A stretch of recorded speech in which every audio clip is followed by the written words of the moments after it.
It's always showtime at BetMGM Sports. You can make your first bet risk-free up to $1,000 when you sign up with the code Sherdog. Don't let another game day go by without having the ultimate sports betting app in the palm of your hand. Discover non-stop excitement with BetMGM's state-of-the-art technology and dozens of betting options, including live wagers, props, parlays, and much more. No matter what your favourite sport is or how you like to wager, find out why there's nothing like getting a W at the king of sportsbooks. Use the code Sherdog and make your first bet risk-free up to $1,000. Download the BetMGM app and sign up today. Visit BetMGM.com for terms and conditions. 21 years of age or older to wager. Arizona, Colorado, Washington, D.C., Iowa, Illinois, Indiana, Louisiana, Michigan, Mississippi, New Jersey, Nevada, New York, Pennsylvania, Tennessee, Virginia, West Virginia, or Wyoming only. New customer offer. All promotions are subject to qualification and eligibility requirements. Rewards issued as non-withdrawable free bets or site credit. Free bets expire in 7 days from issuance. Excludes Michigan disassociated persons. Please gamble responsibly. Gambling problem? Call 1-800-NEXT-STEP in Arizona, 1-800-522-4700 in Colorado, Washington, D.C., Louisiana, Nevada, Wyoming, and Virginia. Call 1-800-270-7117 for confidential help. In Michigan, 1-800-GAMBLER. In Illinois, Indiana, New Jersey, Pennsylvania, and West Virginia, or 1-800-BETS-OFF in Iowa.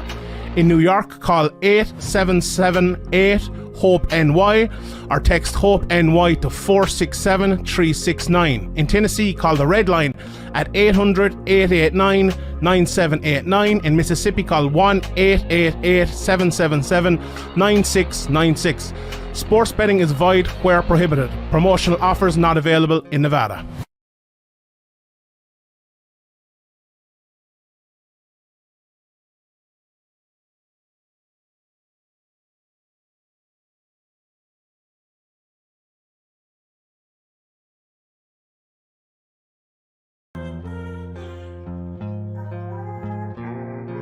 It's always showtime at BetMGM Sports. You can make your first bet risk-free up to $1,000 when you sign up with the code Sherdog.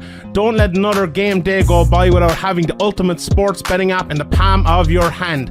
Discover non-stop excitement with BetMGM's state-of-the-art technology and dozens of betting options, including live wagers, props, parlays, and much more.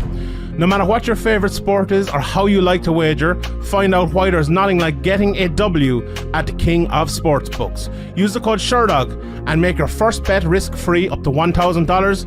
Download the BetMGM app and sign up today. Visit BetMGM.com for terms and conditions. 21 years of age or older to wager.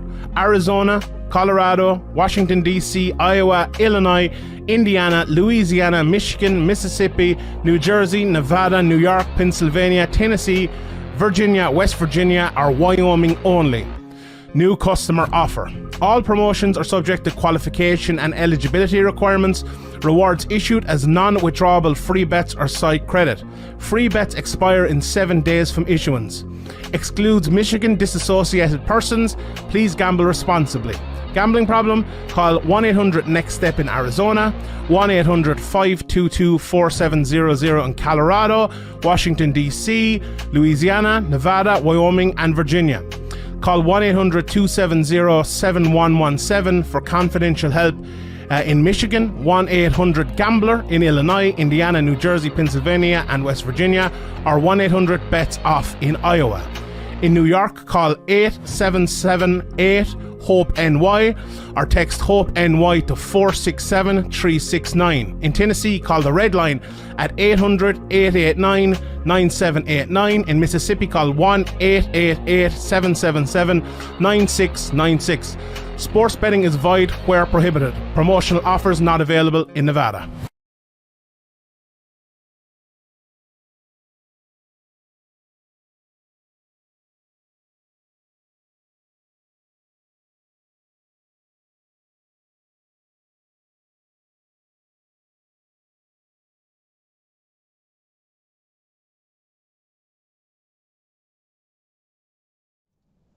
All right, Keith, we are live whenever you're ready. There you go. Now, why don't you take out the PVC? All right, we are live. Sorry, man. I didn't even know we were doing the countdown yet. So we're really messed up, and that's totally on my fault. As we're recapping UFC Vegas 56. I apologize for not doing it right off the bat. I had some daddy duty, so we delayed it instead of having Ben do a solo. We had, was it 14 fights, Ben? 14, sir. We're going to be covering it from top to bottom. This is being brought to you by BetMGM.com. I'm your host. My name is Keith Shillan. Joining me, as always, is the senior editor of Sherdog.com, the great Ben Duffy. Ben, how you doing, man? I'm doing really well. Card very early in the day. I mean, we're talking about it kicked off at noon my time, 1 o'clock your time, something like that. It is. I mean, we had a little gap here. It's still not even 7 o'clock for me, not even 8 o'clock for you. I'll take that anytime I can get it. I suspect this is probably because a lot of the UFC production staff is headed to Singapore like now, tonight, and they're trying to get in, get their schedules flipped. I can sympathize as a night owl myself. So, yeah, I'll take this. Yeah, absolutely. I'm with you. So I'm sure next week it'll be much later as we have a pay-per-view. Shout out to all the guys in the chat. We appreciate you guys. We know that we kind of threw you for a curveball, starting much later than we normally do. And when I say much later, obviously I'm talking about much later after the card ends, as it's just before 8 o'clock. Ben, let's get right into it. We got 14 fights. I don't think we have that much to talk about, though. So we'll get right to the main event. I'm not trying to make a joke. I mean, like, there's not that many for the rankings. No. A couple guys in the rankings, but a couple fights. We'll have to a couple quick knockouts and stuff. So we'll start right in the main event. Alexander Volkov taking on Jairzinho Rozenstruik. During the preview, we kind of talked about me and Garrett Kerman, who filled in. Both these guys had their backs against the wall. One of them was going to get sent way down in the rankings, probably never ever getting a title shot as they'll fall so far back. That guy is Jairzinho Rozenstruik. As Alexander Volkov, man, he looked as good as I've ever seen him. He did. I agree. And I mean, I picked the winner of this fight, right? But just about everything else I could have gotten wrong, I got wrong. Because I said, this is exactly the kind of fight that's going to turn into a 5-round, kind of painful to watch thing. Because, Volkov, there have been a few 6'7", 6'8", 6'9", 7-foot guys in UFC history. He is right at the top of the list of guys that really put their height, length, and reach to use. He's good at neutralizing other fighters. And then Rozenstruik, who really has been kind of gun-shy ever since his quick loss to Francis Ngannou. I was like, this is just the fight where Volkov's going to land a couple of stiff jabs in the first round, maybe one of those nasty push kicks up the middle that just makes it look like you're going to want to shit your pants, and Rozenstruik is going to start throwing 6 strikes around. That was not the case. For 2 minutes, they felt each other out, that you could tell they were both wary, and then everything started to happen really fast. The most impressive thing to me is that about 15 seconds before the finish, like they flurried on each other, Rozenstruik hit Volkov flush in the jaw about as hard as a man can hit another. Volkov kind of shook his head, and he was right back in it. Yeah, and made him pay about 15 seconds later. He landed clean, straight shots right down the pipe and knocked him out. And this is if you didn't know anything about him, you just looked at Volkov, this is what you'd expect from him. This big, massive dude. You'd think he'd be knocking and starching guys almost 7 feet tall. I mean, what is he, like 6'9" or something like that? That's what you'd expect from him. That's not what he is. It's nice to see that guy show up. Mm-hmm. You mentioned that Rozenstruik landed a nice big shot, but really from the get-go, it was kind of what you expected from Volkov. Teep kicks, straight shots down the pipe, and kind of was forced Rozenstruik on his back foot. Finally, Rozenstruik showed us something when he lets his hands go, but unfortunately, it was like being in a shooting gallery with that range of Volkov. He couldn't get around it. His Muay Thai style, where they don't really depend on head movement that much, and Volkov was accurate too. When you have that power, I think is this the best performance of Volkov's UFC career? In light of the opponent, it's got to be up there. I mean, it's right up there with the first 14 and a half minutes of the Lewis fight. Okay. Speaking of which, I mean, that just goes to show you how special Derek Lewis is, because not everybody can just kind of lay in wait and then lay out Volkov with one punch. But yeah, I mean, considering the opponent, like how dangerous Rozenstruik is when he lets his hands go, which he actually did this time, yeah, it might be his most impressive performance, because him just kind of grinding out Martin Tybura on the feet is exactly what we expected. Here, he took a dangerous opponent, took one of his best shots, and actually got a finish himself. Thanks to Sherdog Statman Jay Petrie, it is Volkov's first round finish since 2016. Wow. And I want to bring up something that Tapper Snap and shout out. And Dev Goes Fishing, the Overeem fight was a fantastic performance for Volkov as well, similar to this. Yeah, I want to bring up some of the guys in the chat. They're talking about NYC Revolutionary mentioned it was a little bit early. I'm assuming he's talking about the stoppage, but it was good. Tapper Snap kind of mentioned that people on Twitter were talking about the stoppage. I'll give my opinion after you, but a lot of people are saying it was a little early. The referee jumped in there. What do you think? What do you think about the stoppage? I think it was probably a little early. I'm always very wary of standing stoppages. Like a standing stoppage, I'm not for it unless you can tell that the guy is out and he's literally just standing because his knees are locked and he's against the fence.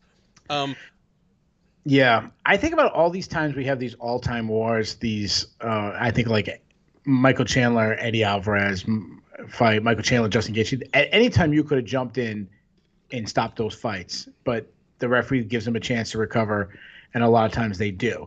But for every time we have that where the guy gets rocked like that and then recovers, and then we go on to having, they rock each other, have this all-time war, we have probably 10 examples each of where a guy gets rocked and then 5 seconds later he's put out cold.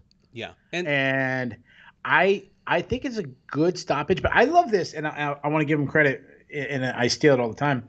MMA Junkies Nolan King, he said once on a show I was on, and I really liked it. He talked about it as like a pendulum of this is the perfect stoppage, and the pendulum swings, and you have a little bit early and a little bit late, but still in that okay realm. And I feel like this was on that edge of the little early, but a good stoppage, where getting that perfect stoppage is a little tough. So I feel like this, if the referee let it continue, I'm okay with it, and if he stopped it, I was okay with it. Me too. And there's one additional kind of mitigating factor that makes me feel a little better about this stoppage, and that's that Rozenstruik had his mouth guard knocked out. So you can't stop the action and give the guy his mouth guard back. That would be patently unfair to Volkov. If you let Volkov land those 5 or 6 extra punches that would have made the more bloodthirsty contingent happy, you're risking like some more permanent and expensive damage on the losing fighter as well. So that makes me feel a little better about it too. Yeah, Cad Bane's Revenge talked about the early stoppage. And Cad Bane's Revenge, that is just our good friend Scott McCrate. He changed his name. Okay, just to mess with me. Great, thanks, thanks, Scott. He mentioned that the referee stopping the fight probably stole a bonus. Now we'll get to the bonuses later, but yeah, you don't get that spectacular drop him, knock him out moment. So you can actually hurt a fighter's purse that way.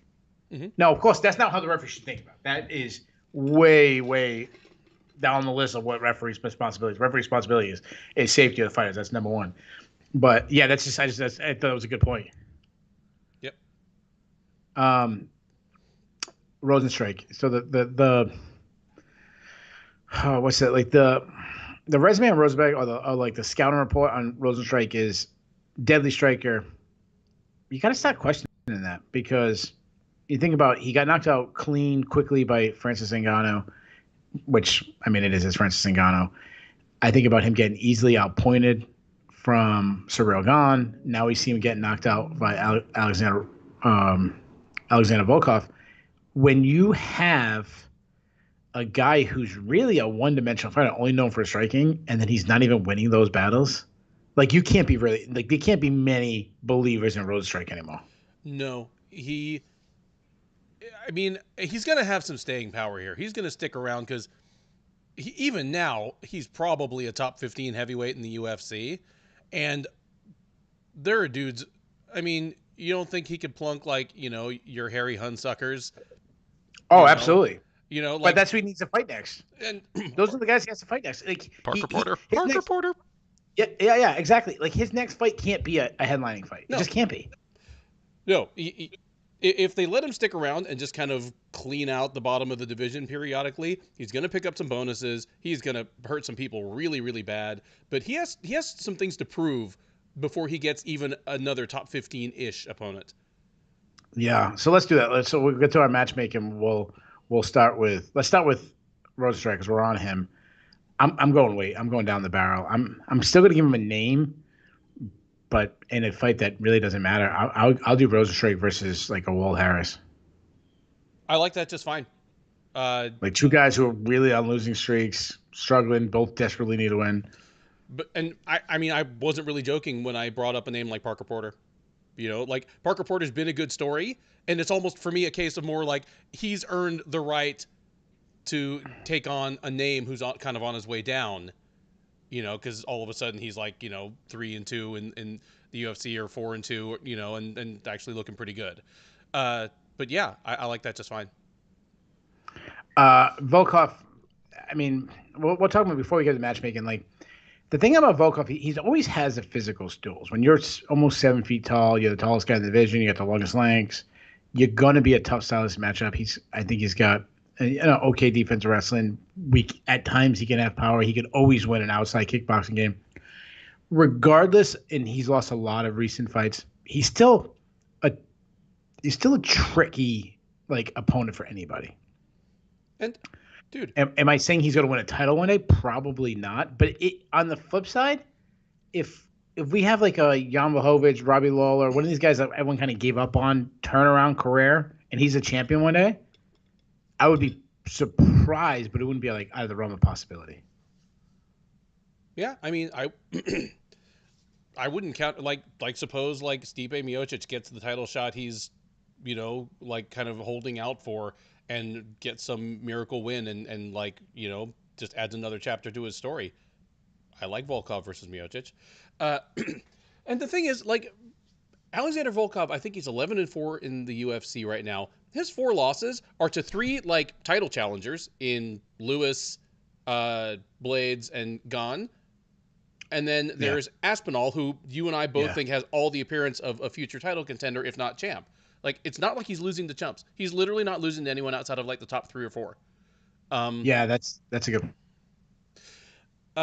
So his real problem is that he's fought so many people in the division.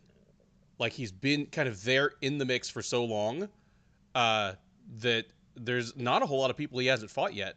Because of that, it's tough to match him up going forward, just saying automatically give him the winner of this fight, because most of the big heavyweight fights coming up, there's one person he's fought and one person he hasn't. Gane versus Tuivasa, I like him. I like to see him fight Tuivasa. I don't want to see him fight Gane again. I know that Lewis is fighting Sergey Pavlovich. I don't want to see him fight Lewis again, but I'd love to see him fight Pavlovich. So I think it's just kind of wait to see what shakes out over the summer.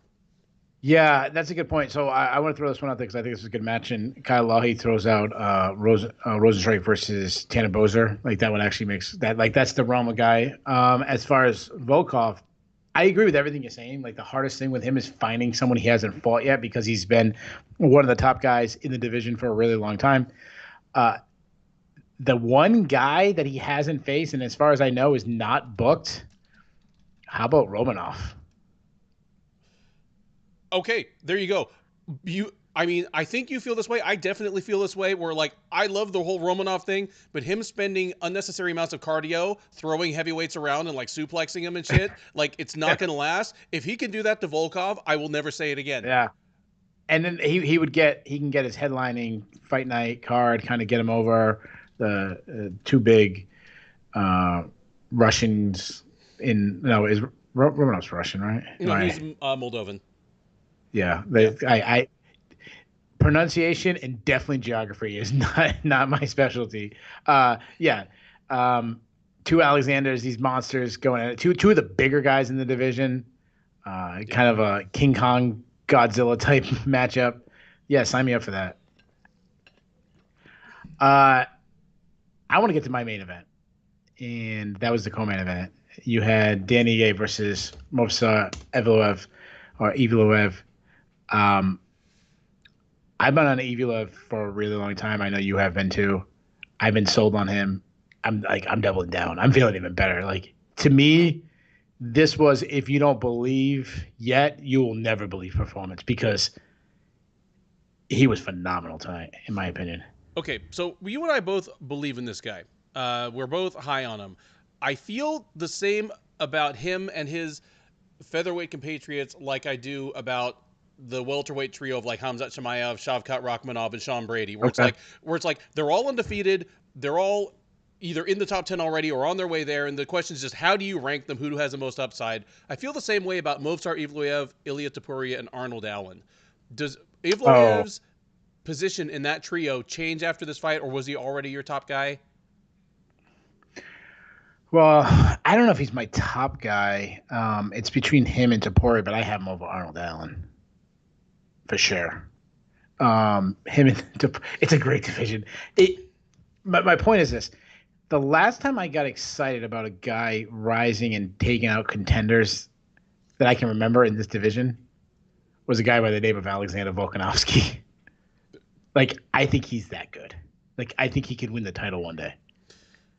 I'm not picking him to win. I'm not saying he fights. He gets in the, whatever. Somehow Holloway gets hurt and he's on the card, and but he has things that just check the boxes.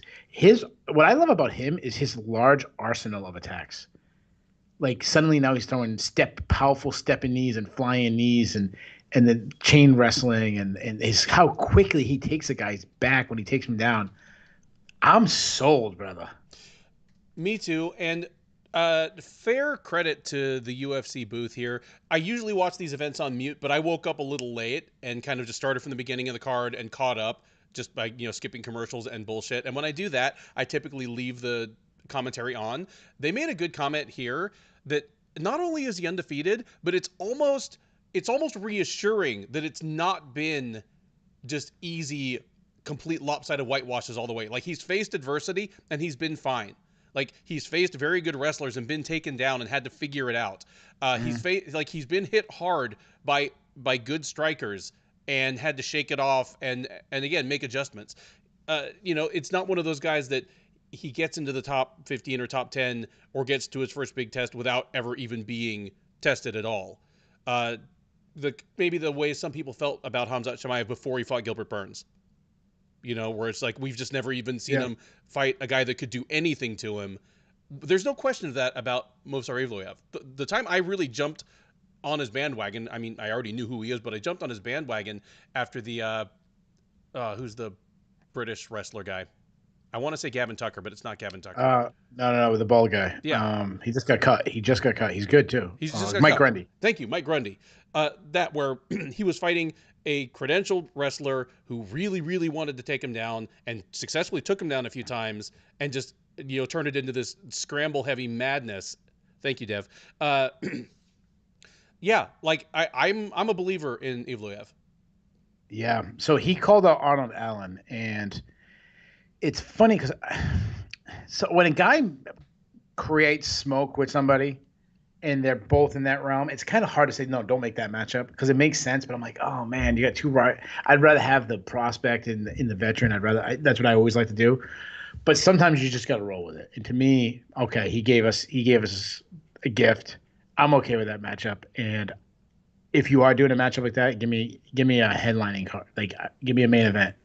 I think they deserve that. Or give me on a pay-per-view, like third from the top, something that's give them that moment. They're gonna get a lot of. Either give them a fight night main event, because it's easy to sell. Hey, two undefeated fighters that for whatever reason don't seem to like each other, or stick them on the main card of a pay-per-view, preferably one with a featherweight title fight headliner. Just get that little bit of extra shine. There's an obvious call out exactly. if one of them wins in dominant fashion. But yeah, I normally don't like smashing up, two up-and-coming prospects, especially undefeated ones, because you and I have both talked about how much that zero counts for. But featherweight's got kind of a logjam at the top, so things are going to need some time to shake themselves out there. Why not make this strike while the iron is hot? I like it too. Yeah, I'm going to say something. So obviously, I'm not saying he's going to win the title. I just want to say like how high I am. Other than probably Max Holloway, I don't know anybody right now that I would give a better chance of beating Alex Volkanovski for the title. Like, I give him a better shot than, like, the guys that Volkanovski already faced, or the guys that, I shouldn't say guys you already faced, but guys that have been in up there, your Brian Ortega's, your Yair Rodriguez's, those guys, I give him a way better chance than those guys. And, of course, obviously, he just beat up Brian Ortega not that long ago. But yes. No, I'm with you, and as much as I'm high on Topuria as well, I feel better about Evloev because of he's not quite as big and burly as Topuria, but his pace is just furious. So if you stick him in a 5-round fight with Alexander Volkanovski, Volkanovski might beat him just because he's a better fighter. But, but he's not just going to gas out horribly at the end of the 3rd round and get and just the champ starts rolling downhill on him. Like, whereas with Topuria, I'd be more worried about that. Like, he's a big guy. He's got a ton of muscle on his frame. And I don't know what he's going to look like in a 5-round fight. So I'm with you there. Yeah, NYC Revolutionary mentioned, and Zabit isn't coming back. Even if Zabit was coming back, like, I don't know if I'd favor Zabit over him. Like, I'm living in the moment. I'm so high in Evloev. I love the guy, but if you listen to this, don't be like, yo, keep speaking blasphemy, saying he could beat Volkanovski. I'm just saying he has a good shot. Listen, I'm the biggest shill for Volkanovski on the planet. Yep. I think I'm the only person on earth saying, guys, it's disrespectful to put him number 2 in pound. He's number 1. Like, I'm the only person saying, get Usman on my number 1 spot. I want Volkanovski in the number 1 spot. Anyways, Danny Gay, at this point, and like message you say we have to matchmake him, but at this point, he's had a tough run with tough guys. And other than who was it? He had a beautiful knockout. Who was it? He knocked this guy out like seconds in recently. Ige recently knocked out Gavin Tucker. Oh, Gavin Tucker. Other than Gavin Tucker, he's faced top-notch guys in the division over and over again for a while. To me, it's time to push him way down. And just, to me, he's a mid-card fighter now. He's not a headliner, tough guy anymore. I agree.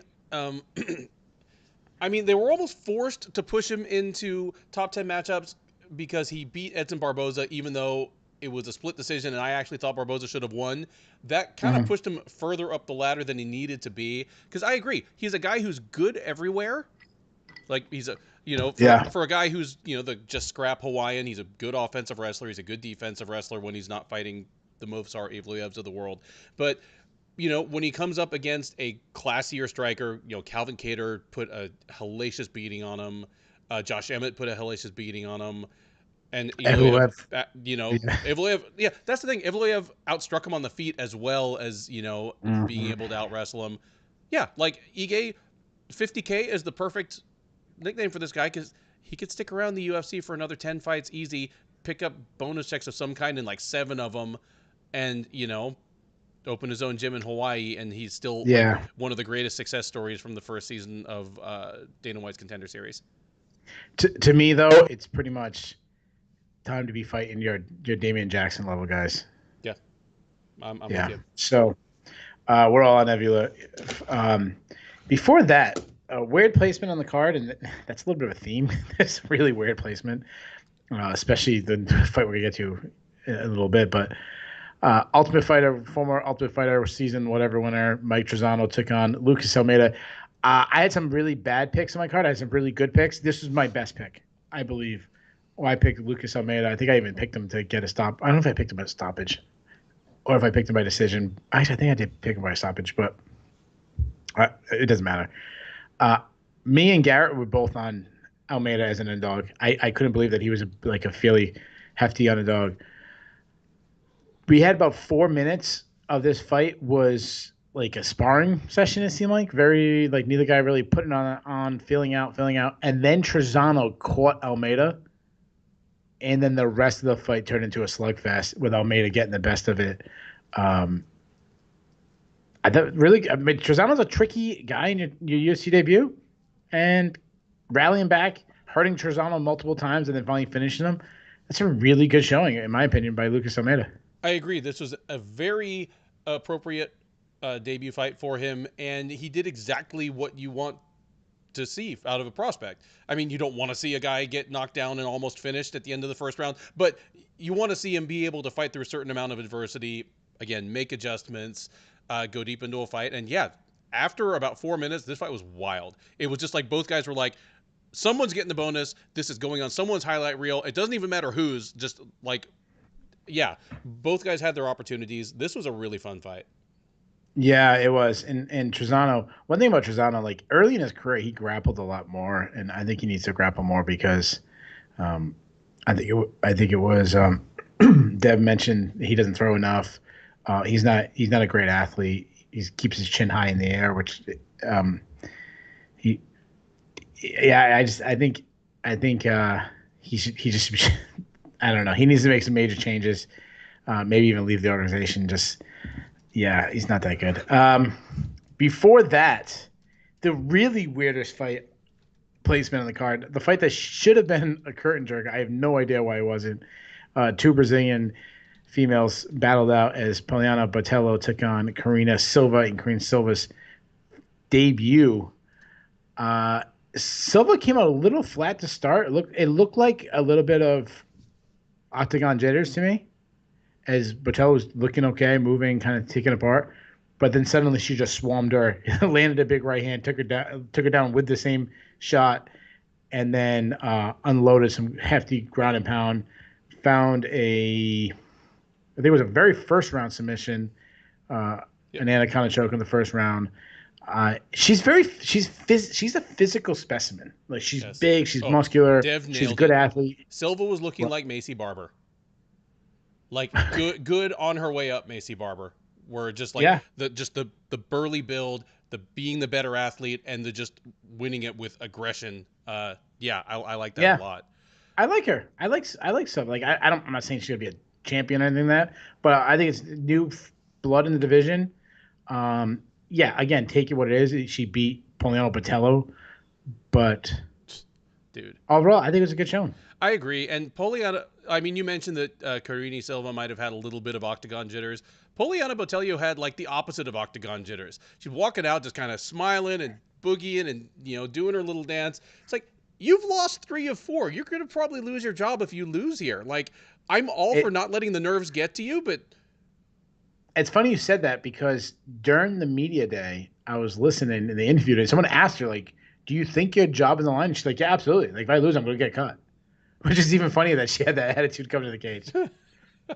Well, I hope she's still happy because, nasty stuff from Silva. I liked the sequence that started the finish because she rocked her with a right hand, came in immediately behind it for a takedown. So, I mean, she took her down, but I think it might have been a knockdown if she had just pulled up short. Yeah. But the takedown even, she hit her like an NFL safety. She like speared her under the chin with the crown of her head. Like, I don't think it was on purpose, but just one of those collisions that happened. It's beautiful in slow motion, then lands on her and immediately goes for the front headlock. We've got a Bravo choke 30 seconds later. Good stuff from Karina Silva. Yeah. And I breezed through those two fights because, to be honest, they probably should have been early prelim fights. Before that, Ode Osborne took on Zaruk Adashev.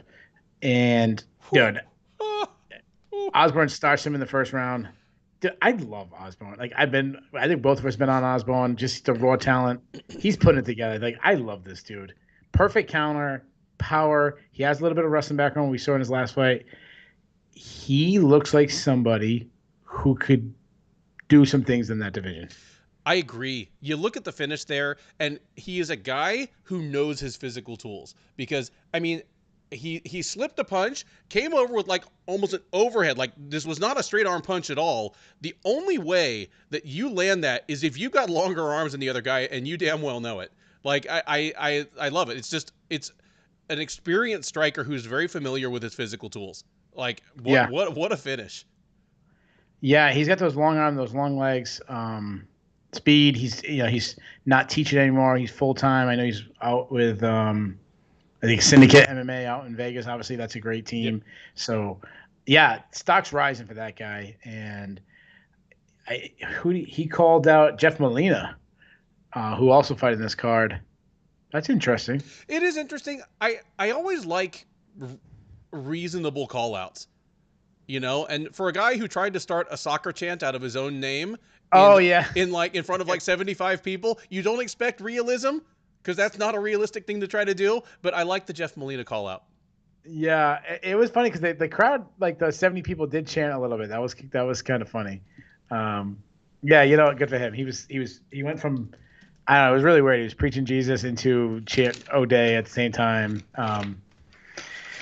And kicking off the main card was the best moment of the evening as Alonzo Minifield took on Askar Mosharov or Askar Mosharov or Pete Zernikov or Zebra Kinikov or whatever name he decides to go by or doesn't want to go by or his alias or whatever. I ended up going actually had a pretty good. I went 11-3. If you look at the preview show, I went 10-4. But I did put out there that due to all the shit, I didn't know. I didn't pay attention to the whole 800 names for this dude. Luke calls him Aska Fredimov. I changed my pick to Alonzo Minifield simply because I'm going to back Sherdog.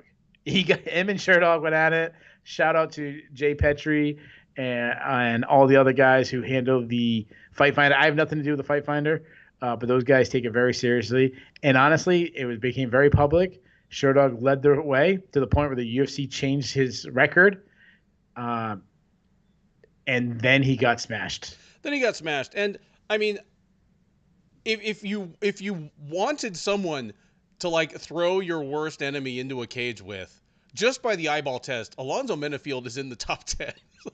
Especially angry Alonzo Minifield, because he's normally a pretty chill guy. He's like, he's very likable in interviews, and in the cage he's often calm almost to a fault. But he was mad, and I'm here for it.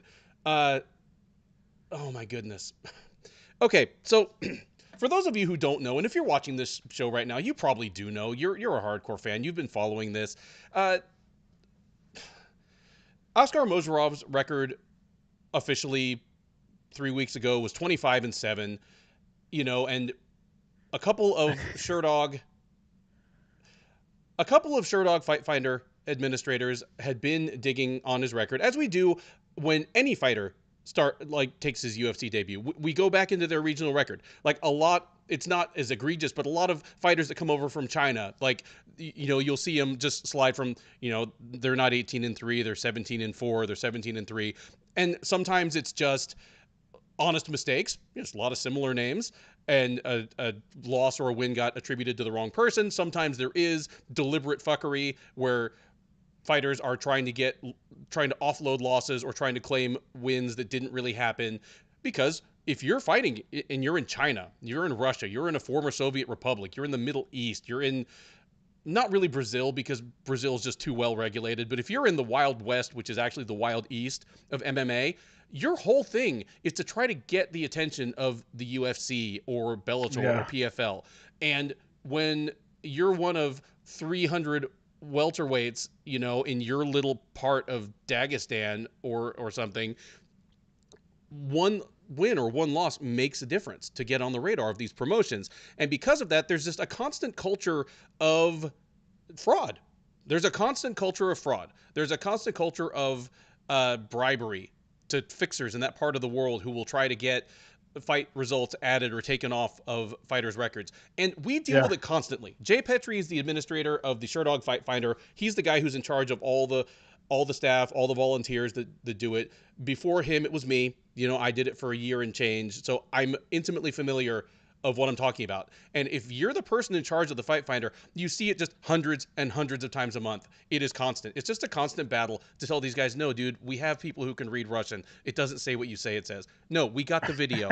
That's your fighter. He lost. We know. The thing that made this different is most of those guys don't make it to the UFC level without being found out. And Askar Mosharov finally did. And what makes me angry, as opposed to, hey, if you ain't cheating, you ain't trying, is his take on it. And here's the problem. It became public enough once we updated his record, and then Tapology, came in behind us. And I'm not saying they just copied our work. I'm sure they checked our work as well. And all of a sudden, his record went from 25-7 to like 19-12 or whatever it was. 1912, yeah. Yeah, he was asked about it during media week, and he just claimed that like Sherdog and Tapology, all these haters had jealous of him. Yeah, had a personal vendetta against him. It became personal when you made it personal, motherfucker. Like he put out a post on Instagram that said my record was fine for 7 years, and then everybody just started like picking at me. No, there have been notes in your file in the Sherdog Fight Finder going back over 5 years saying this guy and his representatives have been trying to get falsified results on his record. Like for almost as long as you've been fighting, like you've been trying to commit fraud. And he's been signed to the UFC for a year now. He didn't come out of nowhere. They tried to have him debut months ago. He's been signed to the UFC for a year. And even after he was signed, he was trying to get more losses pulled off his record, more wins added to it. As recently as 2 or 3 weeks ago, he was messaging Sherdog Fight Finder volunteers on their personal social media and harassing them. That's when it gets personal to me, dude. Like, fuck you. There are two or three people all the time, and I have nothing to do with the Fight Finder. I get messages all the time. Hey, Mr. Shillan, and it's like, I'm like, dude, message this guy. I have nothing to do with it. And you're even, I mean, you at least are an official staff member. Like, there are 2 or 3 people who are like paid to work with the Fight Finder, and in any case, it's not their entire job. It's people who are on staff, like me, like Jay, and it's part of what they do. The most of what makes the Fight Finder the best database in the business is volunteers who just do this out of love for the sport and wanting to see it be as good as it possibly can. And for him to go and harass those people on their personal social media, like, what a fucking asshole. Like, dude. Yeah, absolutely. I'm glad that Alonzo Minifield made your skull into cashew butter with his elbow. Like, and we don't do this. We don't do this. We don't fight a bash. Like, we don't do that. And we're like, I feel like we almost give people with a lot of people on Twitter will bash some guy. We'll almost give them a benefit of doubt sometimes, like we did with Tony Kelly, the Tony Kelly situation a couple weeks ago. Dude, this guy, he went from 25-7 to 19-12, and this is recently. This wasn't all the ones. This is recently. He lied. He added 6 more wins and then subtracted 5 losses. Dude, this dude tried lying about 11 fights. Yep. That's a third of his career he lied about. And here's another thing. That 19-12, multiple fights of those 19 were fixes. Where the other fighters like, yeah, like they paid me to lose. And you look at the other fighters' records like, 1-23.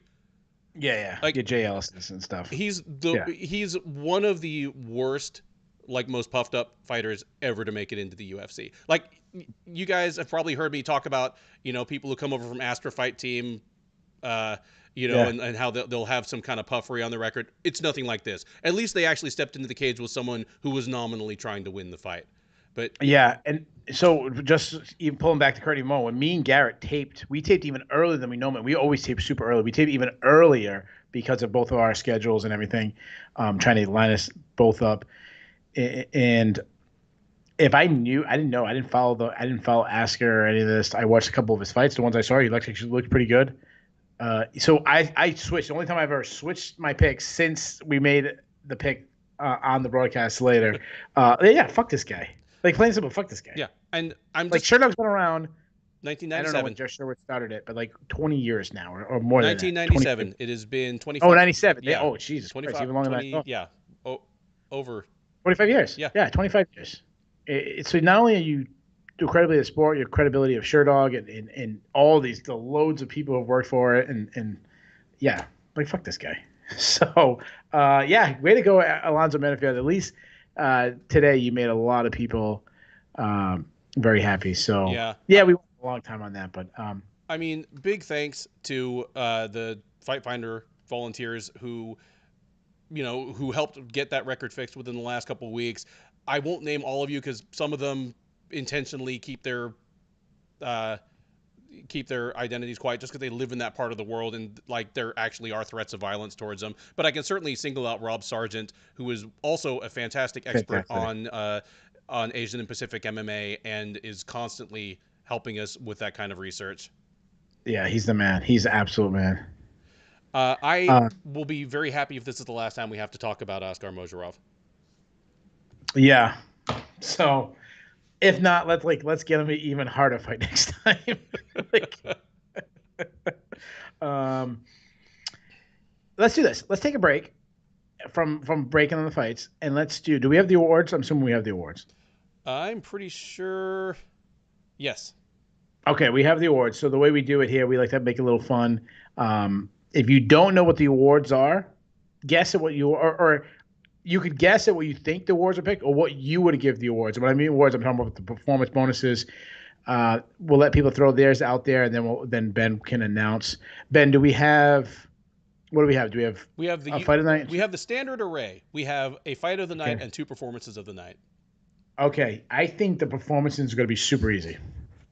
Tony Gravely, O'Day Osborne. Those two are my 2 picks for performances. As far as a fight's tough, but I'm probably not picking this one. I don't think the UFC's picking one, but the one I would go with Trezano and Lucas Almeida. That's the ones I would have. I'm going to guess that they gave it to Ige and Evloev as the fight of the night, but I would have went Trezano and Almeida. Ben, I know you know who won. Who would you give it to? I actually like what they picked. They picked exactly what I would have, and they almost never do, so I'm happy.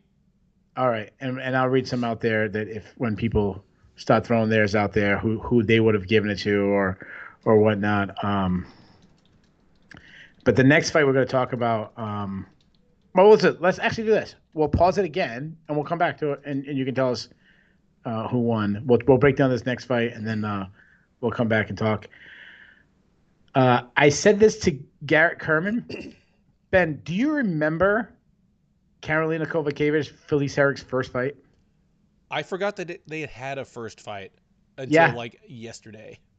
Yeah, I did too. And you know what's worse? I was in attendance, and I forgot it. It was at the card. I don't remember, UFC, whatever. It was when Habib and Al Iaquinta fought each other, and that was. And mind you, what makes it worse, besides me being in attendance? So it was the dolly throwing card. Yeah. Besides me being in attendance, that was also the card that 8 fights got canceled, and they ended up having the smallest card in history, and I still forgot their fight. This one was way more entertaining, even though this one, last one was a split decision. This one was a stoppage as Karolina Kovakiewicz stopped Felice Herrig by second round submission. It's been a really, really long time since I can say this, but Karolina Kovakiewicz looks fantastic. I mean, she always looks fantastic in one regard, but here, like actually doing her job, yeah. And again, it's against Felice Herrig. Felice Herrig was never that good a fighter, and she looked to be even a little, slipped a little bit even from how she was 2 or 3 years ago. But even considering the opponent, I agree. Kovakiewicz looked good. We so rarely get to see her flex her ground game, you know. Yeah. So let me say this, ask you, because I think you kind of just answered it. But did you, when you were watching, you were saying, "Wow, Karolina's really good," or "Felice is really bad"? Who are you? If you can only pick one, because it's probably a little bit of both. But if you can only pick one, it's a little more that Herrig is just bad and kind of at the end of her rope. I'm still not completely on board with Kovakiewicz for her next fight, but I'm more interested in it now. Yeah, that's kind of how I feel too, because she's on this losing streak. She looks really bad, and I want her to be good. She's so likable when she has that little wink thing, and she's super calm and sound like she might be single now. I don't know if you guys caught that. Yeah. When she left her boyfriend, went over to AT&T. I think the male enrollment at AT&T just went through the roof. What? There's already 500 guys at AT&T. What? Yeah, but they're probably about 800 guys. This is just dudes just rolling in. I don't really want to spar or anything. I just want to join the gym. Come on, it's not Jackson Wink. You can't just pay $150 and work out with Karolina Kovakiewicz all afternoon. Yeah, accuracy was on point. Her output was really good, and then takedowns and submissions. I thought she looked really good. The other thing that came out of this fight, Felice Herrig, who, it's been a long time since she saw the fight. She's had some multiple knee injuries and surgeries. All kinds. She's had a really bad stretch. I don't know if she addressed this on Twitter yet. I'm sure she has or hasn't, or Instagram or social media somewhere, but it looked like she retired. She took off the gloves, laid them down in the cage. Has she confirmed that too? They gave her an interview. She said so right in the cage. Oh, did they? Yeah. Oh, shit. I was at a so let me tell you, I was at a softball tournament. That's why we had to start a little late. So I'm watching it, and then I'm trying to talk to parents, but also watching, and then trying not to be an asshole. Like, man, why is he standing in the left field, like by the left field fence, all by himself? Because I'm trying to watch fights, you dickheads. That's why. Oh, hey, before I forget, shout out. I don't know her name, but the head coach of my daughter's softball team, his mom, who's a grandma. That's all she like. There's a girl on the team, and grandma loves MMA fights, and she was watching the prelims. Grandma, I couldn't believe it. She's like 70 years old watching the fights. I gotta get her name, but shout out to her. She's number one on my pulse list. And now, like, I talked to her son on Thursday about fights, and he didn't know jack shit. But his mom watches every single week. 70 years old. Shout out to that Love that lady. Yeah, got to get her. I invited her to come over to my house next weekend for the pay-per-view. That'd be great if Granny shows up. I'm not joking. I'd love it. That's fantastic. Anyways, give me some thoughts on Felice Herrig, career or something that you remember by. I don't mean to be mean. I don't mean to shovel dirt onto the grave of somebody who just retired, but she was just another fighter.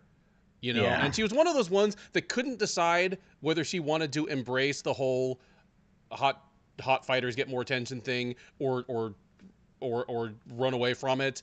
And so that just Did made she for really? awkward. She was on the fence on that? She was on the fence on that because she would say, I never took her as on the fence at all. I took her as like one of the leaders in one of the camps. Yeah.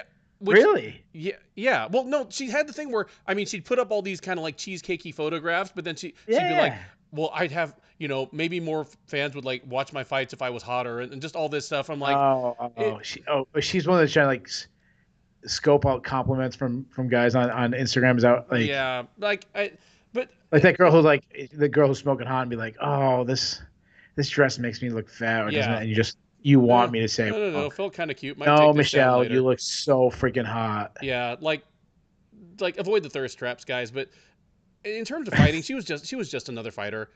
She got a good amount of publicity just from being with that first flush of fighters that populated the division. If she came along now, she'd be gone. She'd be like 1-3 in her first 4 fights and gone. Like, she's just another fighter. Yeah. So, Cad Baines Revenge said, and it's actually one of my memories when I think of her. It says my memory of her is trying to bully Random Monko, I was talking about on the Ultimate Fighter show, and then getting gotten under a round, if memory serves me. I remember. That's actually something I actually remember. I remember her from the Ultimate Fighter show. Yeah, I mean, it's just another person. Like, if she didn't flaunt her sexuality, like, I don't think she would even got as much attention. So there might be some truth to what she was saying. Yeah. Might have been. Yeah, I mean, she's kind of a point fighter. She did a little bit of wrestling at the end of her career. Wrestling kind of abandoned her. Anyways, Ben, what do we have for the awards? For the awards, your fight of the night is Mike Trezano versus Lucas Almeida. Agreed. Your performances of the night go to Ode Osborne and Karine Silva. Oh, I love all those. Perfect. Over Gravely? Yep. I mean, I wish Gravely would have gotten some money. I think Evloev probably deserves a little something, but I don't dislike any of those. Yeah, I don't dislike it, but I don't know, man. Gravely, like, one shot, starts them early. I thought that was a no-brainer. Yeah, I mean, Man, his wife in the corner jumping up and down, cheering. Give that guy some money. So he's got the redhead. He's got the redheaded wife. It's summertime. Sunblock is expensive, guys. Hey, I can make those redhead jokes. Like I can make those redhead jokes. Like, get that woman some money. Yeah, I mean, JT Schnell was asking, like, or was saying he doesn't know what's up with like the hat and then the sunglasses over it. That is how much sun protection Keith needs. Like, just the hat is not enough. He needs like some extra UV protection, or he's gonna get. Oh, he got me good on that one. No, you know what that is? I was wearing sunglasses all day, and then they put them on, then I just like put them up here, and then forget about it. Now you got me self-conscious. Nice. Who said that? I didn't see Schnell. it, but yeah, nice job, JT. You are instantly my. You're my listener of the night for that one, bro. You got me. All right. This next fight really bothers me. Not because I picked Alex De Silva as an underdog, a fairly hefty underdog. I thought I picked him right. But Joe Selecky won a majority decision over Alex Silva. One judge had a draw. That's how I scored it. Then the other two judges gave it Joe Selecky. How did you score the fight? I scored it a draw. Okay. And I think you're probably about to talk about the point deduction. Well, I'll say this. All right, so this is what bothers me. To me, Alex Silva wins 2 rounds to 1 and loses the fight. And that bothers me. Like, you can't I mean, would anybody give the other rounds, the first or third, to Selecky? I mean, I know at one point he was kind of throwing up submissions in the third round. Looked gassed. I'm sorry, in the third round he looked gassed. First round he was tossing up some submissions, but he was hurt. I thought it was a clear draw, but I guess some people threw a 10-8 round in the second and then got the point deduction. As far as the referee taking a point, I'm okay with him taking a point because you won the guy like 15 times. Like, feet out the cage, feet out the guy's trying to not get submitted. He's not thinking about his toes in the cage. My problem is if we always deducted points for rule breaking or multiple rule breaking, you'd take a point, then I'm okay with it. But the guy lost the fight because his feet was in the cage. That has no effect on the fight. Like, why is that even a rule? Like, I get grabbing a cage with your hand. Yes. But are they monkeys? Are they freaking where they can swing upside down with their toe? Like, I've never seen anybody put their toe. Like, if anything, I actually think they're in a disadvantage having their feet. I mean, I don't know. Maybe I could be wrong. Maybe there's somebody out there who knows what to do with it. But I feel like you're gonna hurt your toes if someone moves real quick. You break a toe, something, have your toes in the cage. Like, has anybody tried to pull a guy off the cage and his toes are in there and he can't move? Like, I just don't get that rule. Explain to me, Ben. You're smarter than me. I heartily disagree with that, and especially in this case, I have no damn idea. I really do think the whole toes in the cage thing should just not be called anymore. It takes more effort not to stick your toes through the fence if you're up against it right there. Yeah, you have to flex your leg, flex your feet. Yeah, so Luke Wilson's with me on that one. Yeah, I'm with it. JT Schnell is saying leverage. Is it? I don't know. Maybe no. Like, I'm honestly saying I don't know. Yeah, I mean, your actual fight career, such as it was, and all your training took place in cages, right? I mean, a little bit of everything, like a ring, a cage. We did, yeah, I was around it, but I don't remember ever. We did a lot of and listen, guys, I'm not pretending I'm freaking Jeremy Horn with 300 fights, you know what I mean? Like, I had one pro fight, and it was freaking. I think it was going on 14, 15 years ago now. I'm an old has-been. All right? I'm still not retired, though. Still undefeated. But, we did wall walk. I never once been was on my back and was like, hey, let me put my feet up there and I could swing my body. I don't know. Just seems like a stupid rule to me. I agree. I mean, while I was a wrestler and I have, a certain amount of judo and striking experience, I was never a fighter. I am a musician. I can't play the guitar with my feet. I can play it with my hands. That's where the difference is to me. One is a set of prehensile digits and the other is just stupid things sticking out of the ends of your foot.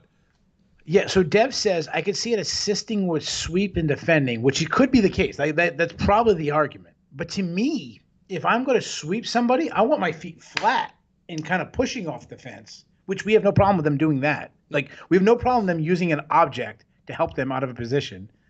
I just don't think grabbing. I've watched MMA forever. You've watched MMA forever. I've never seen a fighter, and I'm sure maybe I have one, but I don't remember a fighter grabbing the fence with his feet and pulling himself up. No. I don't get this rule. Anyways, Just like he's really good on the ground, though. That's out of all my complaining, I don't want to ignore that part. Just like he's really good on the ground. He's really good on the ground, and in a way that's fun to watch. When his fights hit the ground, I look forward to what's next. Yeah, and honestly, Alex Silva, he's lost back-to-back fights, and he's lost to two good guys, and kind of been really competitive. I don't think it was a bad showing. No, I like Alex Silva moving forward. So, all right, moving on. Before that, Damian Jackson versus Danny Argueta. I have nothing to say about this fight. Jackson's just too big for Argueta. He moved up in weight. You could see the weight difference. Argueta's really tough. I'll give him that. Like, he was, he got his bat taken many times. Kept finding ways to like fight out of submissions. But other than that, like, I didn't learn anything about either fighter. Neither did I. I mean, it was interesting to see Damon Jackson just. I mean, he won this fight with a lot of control. Dev Goes Fishing says back control of the body triangle is the new meta version of lay and pray. I mean, I would. Yeah, absolutely. I understand where he's coming from with that. I mean, the one difference would be that just being in somebody's full guard, it's pretty close to a neutral position if the guy on top isn't doing much. Whereas if you've got somebody's back and you've got a body triangle on them, like, they pretty much have to be actively defending themselves, or it's so easy to choke them. That I'll say this: it can be the new lay and pray bit. Like, there are guys who'll stay there and not do anything, and so I don't totally agree with it, but I think I understand. I think I agree with where he's coming from. If you want to lay and pray, that's a position you can do it in. Yeah, and I don't think Joe Selecky was doing that at all. And then obviously the Damon Jackson. Yeah. I don't think Damon Jackson was either. I just think Argueta's got good submission defense. Let me ask you this: we talked about Karolina Kovakiewicz and Felice. That's how bad it is. I forgot who she fought. It just happened. And Felice Herrig. Guys, I'm 40. Give me a break. I said I was in attendance. I don't remember their first fight. 2 months from now, will you remember Damon Jackson and Danny Argueta fought each other? No, and the thing is, Jackson being a Texan, being a Fortis MMA guy, I always wish him well. I mean, it's not quite the ride or die that I have with like Houston guys, but I always wish him well. Sure. And even so, yeah, this fight, it's already like fleeing my memory. Like when you wake up from a dream and just like you just lose all the pieces of it in like 5 minutes, it's going. Yeah. Yeah, I said 2 months from now. You probably remember. Would you remember a month from now? No, they could remake this. They could remake this fight in a year, and I'd be like, "Oh, I like that matchup," and I would totally forgot that they'd fought already. Yeah, next Saturday, if you were at a bar and someone's like, "Oh yeah, Texas fighter's doing like Damon Jackson." Well, last time he fought, will you remember that he fought like a week earlier? I'll be like, "Oh man, yeah, he really should get back in there," Yeah, it was a cool paycheck for both those guys, and Damon Jackson gets two. But other than that, before that, Nicholas Stolze took on Benoit Saint Denis. Stolze has no takedown defense, none, and no back take defense, no submission defense. I mean, Saint Denis took it like Saint Denis wanted nothing to do with stand up, was shooting immediately and having no resistance, none at all. Just Nicholas Stolze, he's a throwback. He's like a continental Europe fighter from 15 years ago. When you get Nicholas Stolze is a heavy-handed puncher from Germany. Like when you hear Mike Goldberg saying that in 2006, you're gonna be like, "Oh, dude, you're gonna get taken down by a light breeze, aren't you?" Yeah, that's right. That's right. That's a good call. I like this Saint Denis guy. I don't know why. It's 2 fights in a row I picked him. I don't know. I like him.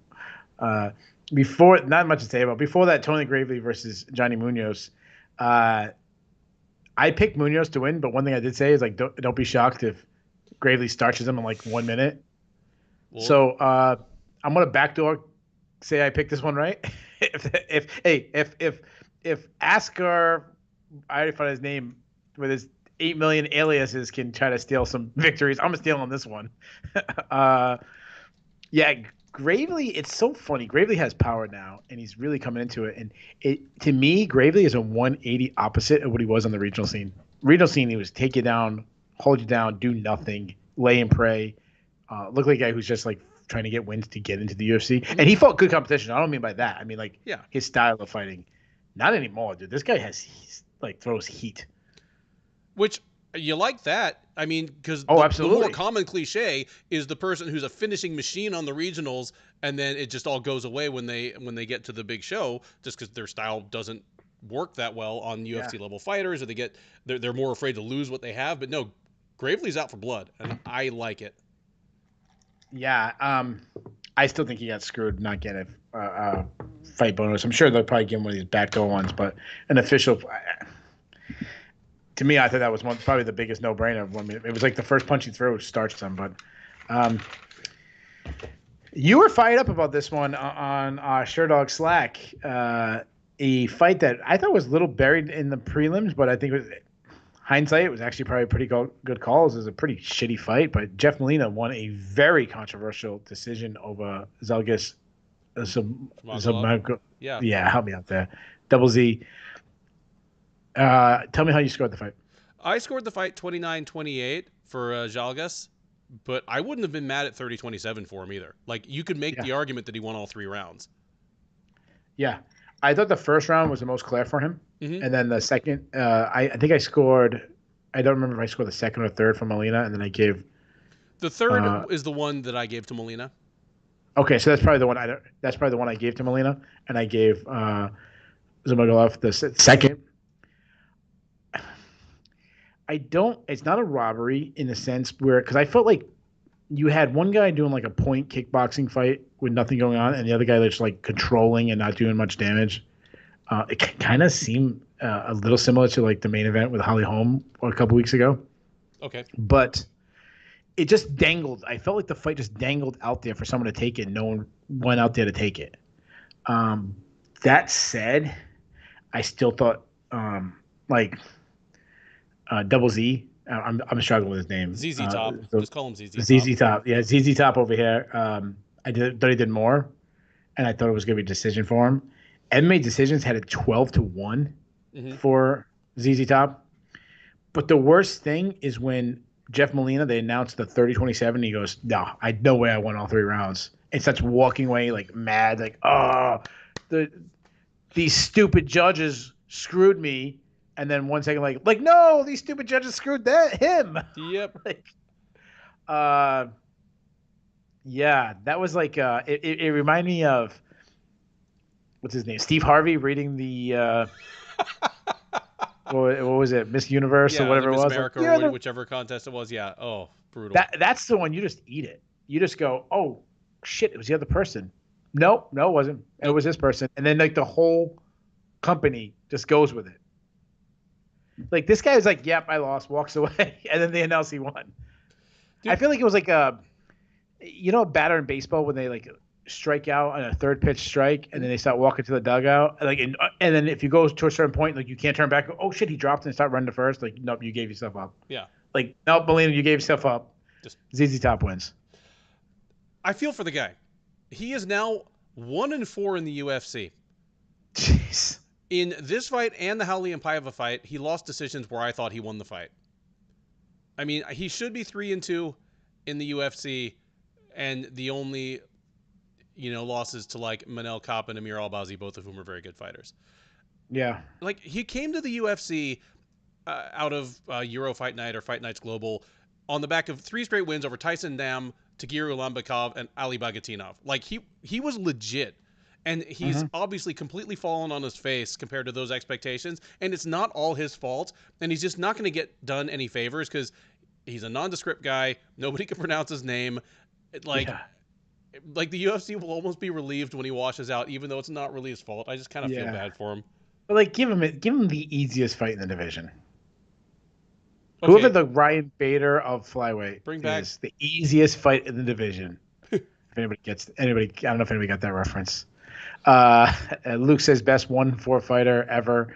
Kyle Lawley scored it 29-28 for Zalgis. Luke Wilson had a 29-28 for Zalgis. We both had a 29-28. So there's 4 people right there. Bruce Bobtrotter said this card is irrelevant, bro. No, it was not. Not because the co-main event. Ben says it was irrelevant. Well, I mean, there's a fight or two that matters on any card, but for 14 fights, relatively few divisional implications. Yeah, that's true. Either way, that was a boring fight. Before that, and I'm going to butcher this guy's name, but Renat Fakhidinov, Fakhidinov took on Andreas Michailidis. It's not often Andreas Michailidis is the easier name to pronounce. This dude's 19-1. He's great wrestling, great top control. Dropping to welterweight and looked just dropping fine. to welterweight, and his cardio. That's what I was going to say. His cardio looked great. He was still wrestling hard and he was building, and he was like a guy who was winning a race and just kept. He started lapping, like Michailidis. Yeah, he looks like a potential top 15 guy. Now that's such a great division. So, I mean, take what it is, but like he looks like he has the potential to be that good of a guy. He does. I mean, this was Michailidis' first, foray into welterweight as well. But the things that lost him that fight were not related to the weight cut. Like, just Fakhretdinov looked great. Yeah, and he's 19-1. And again, I always say, imagine if he was 20-0, the buzz would be on him. He'd probably be on the main card if he was 20-0. Maybe he should get a hold of Askar Mosharov. Start sending some emails. Get a hold of his people. Yeah. No, don't get a hold of him. Get a hold of the people who has gotten over. Like, figure out who that is. Like, I always think about, like, we have these, like, famous bank robbers, and we're like, yeah, but they always get caught. Like, find the guy. What about the bank robber who didn't get caught?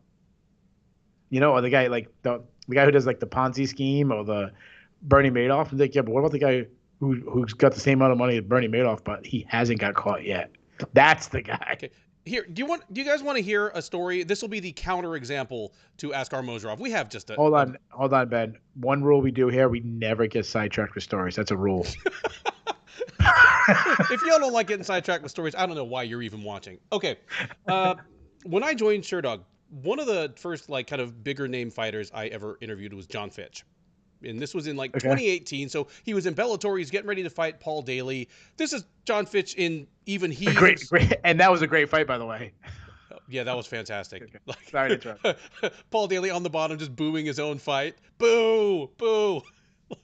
Like the old lady from The Princess Bride. Yeah, that was a hell of a fight. Anyway, talking to John Fitch, the tail end of his career, he's been through the UFC. He's challenged for the title. He's been through World Series of Fighting. Made the World Series of Fighting super fight with Jake Shields. He's been through PFL. He's just joined Bellator, and had a great talk with him.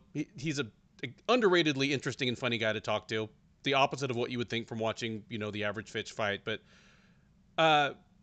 like a week after, we have to change his record in the Fight Finder because early in his career, like his second or third pro fight, all the way back in like 2002 or something, he fought south of the border in Mexico. And the Mexican promoter thought his name was John Fish, like fish that swims. So there was a dude with no picture in the Fight Finder named John Fish who was 1-0. And John Fitch was like, 21-3 or something. And we fixed it for him. And I just reached out. I'm like, dude, like you talked to me like a week ago and you know that I work with the Fight Finder. Why don't you tell me about the whole John Fish thing? He's like, oh man, I know I have that missing win on my record, but I always forget about it when I'm talking to somebody in the industry. Yeah. See, that's how a man handles this shit. Absolutely. Like, yeah, I know that I have a win that's not counted on my record, and I don't even care. I'm secure in myself and my legacy. It's also you get that when fighters who've done so well and they lose a controversial decision, and like we're more upset than they are. Yeah. Yeah, for and sure. It's like, yeah, way more people were upset with Johnny Hendricks losing to George St. Pierre than Johnny Hendricks was. Agreed. Yeah. So, anyways, and speaking of, Harry's perfect example, perfect transition. Erin Blanchfield. Every time she fights, I say she should be undefeated. She should be undefeated. She beat I can't think of her name right now. Brian Ortega's girlfriend. Or no, Tracy Cortez. Tracy Cortez. Yeah, Tracy Cortez. I always say it every time. And when I asked her about it, she's like, "Yeah, I thought I won, but yeah, maybe we'll meet again." Like kind of like. Erin Blanchfield took on JJ Aldridge in the curtain jerker, which to me, we always talk about weird placements. This might be the weirdest placement that I can remember. And like, you couldn't make an argument that this could have been third from the top. You could make the argument that after Evloev versus Ige, the winner of this fight is closer to a title shot in their division than any other fight on the card. And then the potential, like, she looked fantastic. She mauled Miranda Maverick, who is a good fighter herself. And JJ Aldridge is one of the most underrated fighters in the entire UFC. Yep. And they're opening the card, but Bottello and UFC newcomer Karina Silva is on the main card. Mike Trezano and UFC newcomer Lucas Almeida is on the main card. I'm like, Alonzo Minifield and UFC newcomer and complete fraud Askar Mosharov is on the main card. He's on the main card.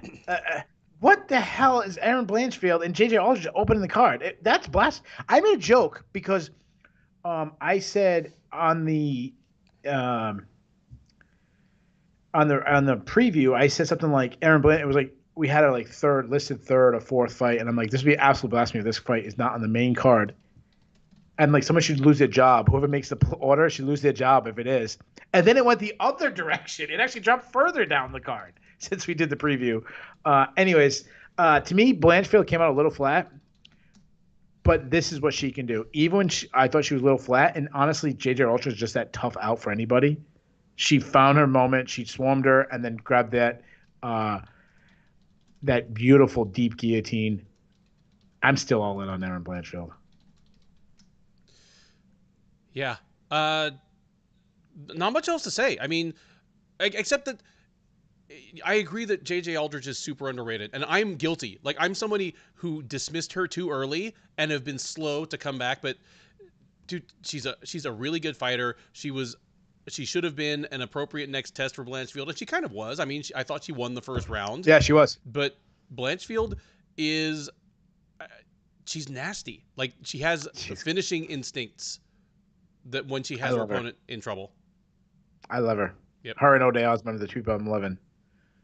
I'm throwing that out there. Oh, and Evloev, but that's Aaron Blanchfield called out Jessica I versus Macy Barber winner.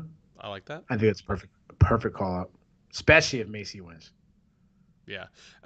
In most divisions, when a fighter is coming along, you're worried that they're going to just get put in a holding pattern too long. Like at welterweight. At welterweight, it's like, come on, they've won 4 in a row, but they're going to need to win at least 2 more before they can even start calling out top 10 names. At women's flyweight, it's the opposite problem. It's like, please don't rush this person into Valentina Shevchenko's parlor too soon. So, yeah, I like that next matchup for Blanchfield, because even from there, it'd probably be a top 10 fighter after that, and then maybe a title eliminator. So, yeah. Yeah. Cad Bane's Revenge mentioned, he said maybe the UFC is trying to get people to tune in for the curtain jerker. We all know who Blanchfield is. Maybe. I don't give them that much credit, but maybe. You know what? I hope that's the reason. Like I don't expect it to be, but I hope there is some kind of logic behind the placement that we're not thinking of. Kyle Lougheed says that Blanchfield looks strong, but she's a step slower than Barber, Tyler Santos, Manon, and Valentina. I agree in principle. Well, yeah. But the difference is, I think Blanchfield would mess up any of those 4 except for Valentina on the ground. Well, Manon Farrow, I'll never say anything bad about. Valentina Shevchenko is the best pound-for-pound fighter in the world, regardless of gender. Yep. Even though I earlier just said Alex Volkanovski is, but I don't think she's slower than Macy Barber. Talia Santos, she is too. But everything you said too about the ground, yeah, she'd be a problem for all those except for Shevchenko. Maybe not Talia Santos. She might not be a threat to Santos on ground, but Barber and Manon Farrow. But this is what I'll say is, JT Snow is killing me today. Man, going after the light skinned. Me, JJ Aldridge and Tony Gravely's wife. We all got that pale skin. You got me all messed up. What was I saying? I don't know. I lost track. He roasted me so bad. I can't recover. I'm Josina Rozenstruik. They call an early stoppage. Technical Wells is adjusting his TV to help out my skin. I appreciate that. Oh, that's what I was gonna say. One thing you remember about Aaron Blanchfield is how young she is. 22. So she's gonna continue to make improvements. All right, let's get to the fun stuff. We went through all 14 fights. Let's get to the Bulls and the Bears, the cut list, and our grade. I got a big cut list, man. I got 4.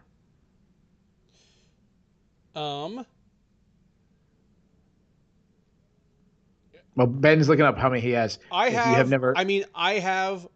4, and that's not even including Felice Herrig, who, you can't fire me, I quit.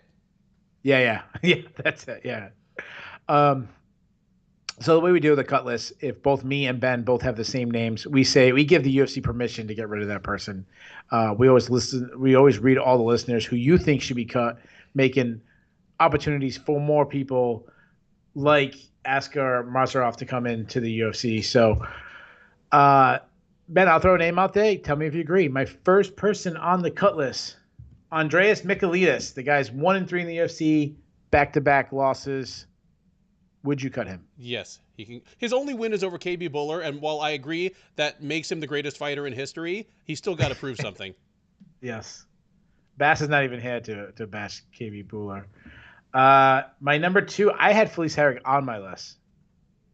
I said four in a row. Last one was in 2017, but obviously you didn't have it, so Felice Herrig. Or no. I mean, I agree that she should be gone. Like, if she had not announced her retirement, she was getting cut. So if she changed her mind, well, she can go fight for Bellator or probably bare knuckle boxing anyways. My number 3, Poliana Bottello. Yeah, Poliana Bottello is gone. She has lost now 3 of 4 and just not shown too much. Okay. My last one I know is going to be on your list. I never, ever do this after one loss. But Askar Mosharov, fuck that guy. Get rid of him. Askar Mosharov, gone. Fuck that guy. My other one, Nicholas Stolze, 0-3 in the UFC. Oh, yeah. Been finished the last 2 times. Get rid of Nicholas Stolze. I'm sorry. I think I just scrolled by that fight too fast. Yeah. So we're complete agreement. 5 for 5, or let's see if anybody threw out who they would cut. Kat says, tell Herrig to take 2 weeks vacation, then quit. Yeah, so. All right, Bulls and the Bears. The way we do the Bulls and Bears is a stock market reference. When something's going good in the stock market, it's a bull stock or a bull market. When it's going bad, it's a bear stock or bear market. We do it hockey style, 3, 2, 1, kind of like your stars of the night in hockey. We'll throw it out to listeners too. You want to be on the Bulls list. You do not want to be on the Bears list. Let's do the Bears first. Okay. Again, I think we do the Bears first every time. You mind if I go first? Go for it. All right, my number 3, Felice Herrig. Yeah, she retired and everything. She still lost 4 in a row. Ends her record. Her career record is really bad. It's like 14-10 or something like that. Her last win was in 2017. So even if she goes to she changed her mind, goes to a Bellator or bare knuckle boxing, she's not gonna have a lot of buzz. Didn't get a lot of praise when she retired from our listeners and me and you. So Felice Herrig's stock. My number 2, Jairzinho Rozenstruik. This guy, I picked him to beat Francis Ngannou. Like, that was one of my worst picks ever. He's lost 3 out of 4 right now. We're saying that he should be fighting your Parker Porters, your Tanner Bozers, your Walt Harris. His stock is plummeted. It's like Bitcoin right now. And my number 1, and I'm assuming is probably your number 1, Askar Mosharov. Listen, dude. This guy in a 2-week span picked up, how many losses did we say? He picked up like 6 losses in 2 weeks. Dude, that guy's stock is an all-time low. He lost 6 fights in a week or whatever it is. Fuck him. He's beautiful. Let's see your Bears, and I'll read out any of the listeners' Bears. I completely agree with all of yours. So rather than add anything to those, the only thing I'd add is Dan Ige. Yeah, he was fighting a guy who was a 4-1 favorite against him. He was expected to lose, but he's now reached the point where you and I agree that we've kind of seen his ceiling and seen what he is. And for a guy that had been fighting top 10, top 15 opponents for his last 4 or 5 fights, there's no other way to see that than as a step back. He is becoming just another guy in that division, even if he's an exciting guy. So he's the only one I would add. All right. Technical Wall throws out for his Bears Herring, Big Boy, Rozenstruik, and the judge who scored 30-27 from Molina. Yeah. What? No, I'm just agreeing. Screw that. Ugh. Do we know which? Which judge that was? I can find it out if you want to start with the Bulls. All right, we'll get to the Bulls. So the Bulls, obviously, it's going good. I'll read some of the. Well, Ben, you don't have to. It doesn't matter. I'll let you go. I'll let you go first because I went first last time. It was Anthony Maness who gave the 30-27 scorecard. Okay. And he's normally a pretty reliable guy. Yeah, I didn't Yeah, you don't hear a lot about him, so it's always good to not hear. Mm-hmm. So let's see your Bulls. These are the ones who had a good night. Okay. Bulls. Lucas Almeida. You make on a night that quite a few fighters made their debut. His won him a fight of the night. He beat, not a ranked guy, but a good established guy, a former tough winner, who had not been at least. He made it look easier than a lot of more established fighters had done in beating Mike Trezano. So in a really hard division to stand out in, some people are now going to be really interested in Lucas Almeida's next fight. You got to like that. Karolina Kovakiewicz. I thought she was done. I thought she was going to beat Herrig, but I thought the Karolina Kovakiewicz experience pretty much done. I figured she'd be on one of the UFC's Europe desks this time next year. All of a sudden, I care about Karolina Kowalkiewicz's next fight, which is the last thing I expected myself to be saying right now. Yeah, so that obviously is an easy solution. So it sounds like she broke up with her boyfriend. So any attractive female fighter who loses the fight, break up with your boyfriend. Yeah. I mean, is there any listeners here that doesn't agree with that all the attractive young ladies should break up with their boyfriends? Unless one of the listeners in here is dating one of these attractive young ladies, which I highly doubt. But well, yeah, all right, and no, I think they should at least give it a try.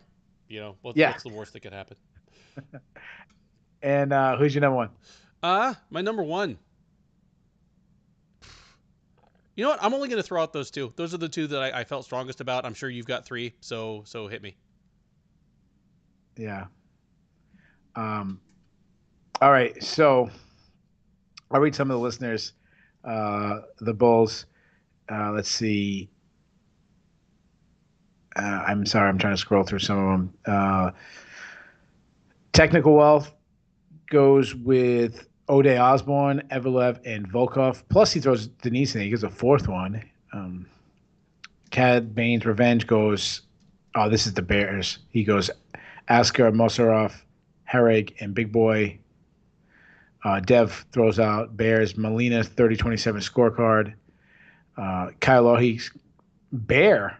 He goes ref giving warnings for fence grabs. Have a set and take a point like what happened in the Selecky fight. Oh, I got it. He was saying the other refs. I got. Let's see. West Coast did not like our take on breaking up with boyfriends. That was obviously a joke. West Coast. Come on, dude. Those people on the West Coast, those California people, they can't take a joke. Dev makes a good point. Really good night for ATT fighters. I think they won every single one. Kyle Lilly said, "Bull, the dream team being back. Glad to have Ben and Keith doing the breakdown." Yeah, thanks. Thanks, Kyle. Sherdog. Thanks, Kyle. Sherdog Associate Editor Jay Petrie has entered the chat. Number one Bull says Sherdog Fight Finder. I agree. Brought a little more justice to the world. Fuck you, Jay. You just stole my number one Bull. Oh, I shouldn't have jumped in with that. No, it's all right. That's all right. I was giving the number one spot to the Sherdog Fight Finder. Yes, very good job by Jay and all the people who do that. Very proud to work with such fine human beings. So I'll get to mine. My number three, Tony Gravely. He's won 4 of his last 5. Getting knockout power wrestler. Suddenly has knockout power. That's a really, really tough division. So, I'm not expecting to be a top 5 guy or anything. But it's a nice run as it is. My number 2, Ode Osborne. I mean, we're talking about a guy that we think is going to rise up in the flyweight division. He just looks like, with those long length and power, it just looks like a problem. My number 1, Movsar Evloev. I can't pronounce his name, but we're talking about him possibly being a UFC champion. Yeah. the really, really good performance. I'm going to throw a bonus one out there, if you don't mind, because Sure. Ben only gave 2. How about Oleg Taktarov, the corner man? Dude, Oleg Taktarov The Russian and Tiki bear. Gazin were in that corner. Like, I feel so much better about... Yeah, I think he's corner's guy, but we had the Russian bear, Oleg Taktarov, UFC 6 champion, the first UFC I've ever watched, Hollywood superstar. When was the last time Oleg Taktarov cornered somebody? I mean, seriously. Yeah, seriously. UFC 10? Dude, underrated pioneer in the game. I mean, yeah. I can't swear to this, but he might be the first Sambo practitioner in the UFC. He's certainly one of the first guys to truly mix the martial arts, the guy that was at least decent everywhere. Like one of the very, very first. Like right up there with like your Ken Shamrock, who could at least pull off a passable, like striking game and then was good on the ground. Like Taktarov is that important. And he could take a beating too. I remember like Tank Abbott dropping bombs in his head and him coming back and winning, and like the Dan Severn fight, Dan Severn kneeing him in the head. Just nice to see Oleg Taktarov. And then I'll throw another ball out there. Oh, the old granny from the CLCF Bombers, who is an MMA fan. Welcome to the hardcore club. So, all right, Ben, what's your grade of the card? I'll read out grades for anybody want to put their grade out there. Yeah, give us your grades for the card. I'm going to be a little bit kind to this one because it was early in the day, because it ended with a finish, all's well that ends well. So a 14 fight card with not a whole lot of divisional implications. I'm still giving it a B-. Oh, okay. There were only a couple of kind of lousy fights. There was only one there was the average amount of officiating and judging that made me mad, so I can't give it any bonus points for that. But B-. Good way to spend a Saturday afternoon. Yeah, we just gotta accept it at this point. JT Snow and Alonzo Minifield need to get together because they're both like unexpectedly angry today. Yeah, giving a D+ to this card. Yeah, he made fun of my sunglasses, my pasty skin. He's throwing the heat. Technical wealth goes B. Entertaining, especially the violence. Yeah, there were some really good stoppages. I'm gonna give it a C+. The only thing, and the reason I'm only giving it a C+, I don't think I'm going to remember anything. Like nothing's going to, I'm like, oh yeah, remember that? Like it didn't have one of those. There was a couple good knockouts, the Tony Gravely, the O'Day Osborne. But there wasn't like an all-time fight on there. It wasn't like, Almeida and Trezano was pretty good. You know what? Yeah, I talked myself into a B-. There we go. And I think the being that we did a recap and we're ending at before 9:30 and we taped it about an hour after than we normally do. Still a good night. Overall, so Kaz Revenge says C, but he said I thought it would be a C, but I'll go with B. Had fun and Blanchfield KO sub paid out nice at plus 250. I think it was Kyle Law. He also said that he bet on Molina, thought Molina lost, but won money. So I'm glad Molina won for him. So I'm always glad for anybody who's winning money. Any of our listeners. Yep. So. I already named my listener. Listen, I don't mind guys roasting me. JT Snow was on his game. He roasted me, so he's my listener of the evening. Who is your listener of the evening? I mean, JT certainly would have been worthy of my pick as well. I liked having Technical Wealth around and the mysteriously renamed Scott McCrate, who is now Cad Bane's Revenge. I guess he is also watching Obi-Wan Kenobi like I am. But I'll give it to Kyle. I didn't get that reference at all. Kyle I had no idea what that meant. Showed up early and often, like, throwing the volume, interesting takes on things. So I'm going to go ahead and give it to Kyle Lawhead tonight. Yeah, and if JT doesn't go after Ben on the next show, and he becomes my rival and saying he doesn't go after Ben, then I'm never picking him again. Maybe next time I'll pull the hat off and you can see how gray my hair is and just like go to town on that or something, I'll wear one of my shirts that makes me look fatter. Like I'll come up with something. I'll pick all the fights wrong. There you guys have it. That was like the little bit of the calm before the storm because we have a pay-per-view. UFC 275 is this week. Anytime we have a pay-per-view card, it's bigger. It always feels bigger. Me and Ben, we've already taped the preview. It'll be coming out early Monday morning. It'll be basically overnight Sunday. It goes up like midnight, Monday morning, 3 a.m. Eastern time. It is a Valentina Shevchenko card, so I will bring out the GOAT for any Valentina Shevchenko fight. That was fantastic. With that, we'll see you guys next time.